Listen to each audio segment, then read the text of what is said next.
मराठवाड्यामध्ये सूर्यनारायण चांगलाच प्रकोपल्याचं पाहायला मिळतंय। हिंगोलीचं तापमान आज 41° वर पोहोचलेलं आहे।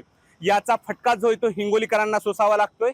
तापमान वाढल्यामुळे सर्वसामान्य हिंगोलीकरांचं जनजीवन विस्कळीत झाल्याचं पाहायला मिळतंय।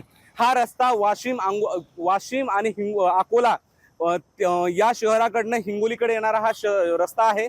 या रस्त्यावर एरवी मोठ्या प्रमाणात गर्दी असते, परंतु आज तुरळक गर्दी पाहायला मिळते। जे काही दुचाकीस्वार हिंगोलीकर किंवा ग्रामीण भागातून हिंगोली शहरात येणारे नागरिक आहेत, त्यांनी तोंडाला रुमाल, गमछा आणि महिलांनी स्कार्फ बांधल्याचं पाहायला मिळतंय। तापमान मोठ्या प्रमाणात वाढलेलं आहे आणि याचा फटका बसू नये यासाठी सर्वसामान्य हिंगोलीकर सुद्धा काळजी घेताना पाहायला मिळत आहेत। वाढतं तापमान लक्षात घेता आरोग्य विभागाच्या वतीने सुद्धा आवाहन करण्यात आलेलं आहे। दुपारी 12 ते सायंकाळी 4 वाजेपर्यंत जर आवश्यकता नसेल तर घराच्या बाहेर पडणं टाळावं। आणि तापमान वाढल्यामुळे मोठ्या प्रमाणामध्ये शीतपेयाची जे ते मागणी वाढलेली आहे। शीतपेयाबरोबरच फळांची सुद्धा मागणी मोठ्या प्रमाणात वाढलेली आहे। हिंगोलीचं तापमान 41-42° सातत्यानं राहते।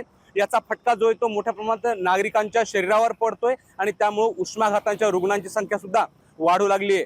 त्यामुळं आवश्यकता नसल्यास आपणही घराच्या बाहेर पडणं टाळावं, असंच आवाहन प्रशासनाच्या वतीने करण्यात आलेलं आहे। Camera person आकाशसह Madhav Dipke, ABP माझा, हिंगोली। एबीपी माझा, उघडा डोळे बघा नीट।